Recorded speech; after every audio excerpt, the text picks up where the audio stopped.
زیانی مافەکانی مرۆڤی بڵاو کردەوە. ئەوەش بۆ گرنگترین دیکۆمنتی نێودەوڵەتی بۆ پاراستنی مافەکانی مرۆڤ لە هەموو جیهاندا و ئەو ڕاگەیاندراوە لە پێشەکەیەک و سی بنەما پێکاتوە و ئەو وڵاتانەی ئەندامی نەتەوەی گرتوەکانن کە ئەو ڕاگەیاندراوەیان وەرکردووە دەبێت بە پێی مادەکانی ئەو ڕاگەیاندراوە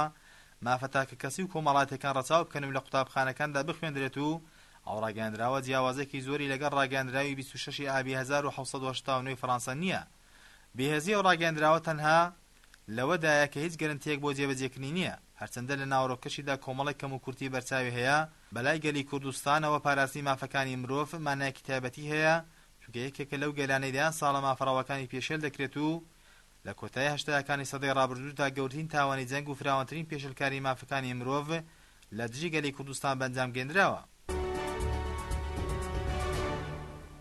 لە دەی کانونیەکەمی 1996 و لە ڕۆژێکی وەکو ئەمڕۆ لە چوارچێوەی بڕیاری 1986 دا و پاشتر لە 6 ساڵ یەکەمین کاروانی نەوتی عێراق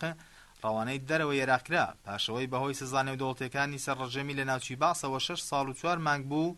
لە عێراق قەدەغەکرا بوو نەوتەکەی بنێرێتە دەرەوە.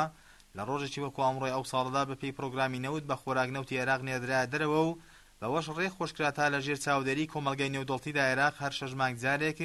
بڕێک لە نەوتەکەی بنێرێتە دەرەوە و بەداهاتەکەی خۆراک و دەرمان بۆ گەلانی عێراقدا بیم بکات. دەبێت بوترێت بڕیارە نێودەوڵەتیەکە لە سەدا 13 و داهاتی بۆ هەرێمی کوردستان عێراق تەرخان کرد و ئاژانسەکانی سەربەنەتۆ یەکگرتوەکانیش بە هاوکاری دەستگا و وەزارەتە پەیوەندیدارەکانی حکوومەتی هەرێمی کوردستان ئەو داهاتیان لە پرۆژەکانی ئاودانکردنەوە و پرۆژە مرۆیەکانی تردا بەکاردێنا.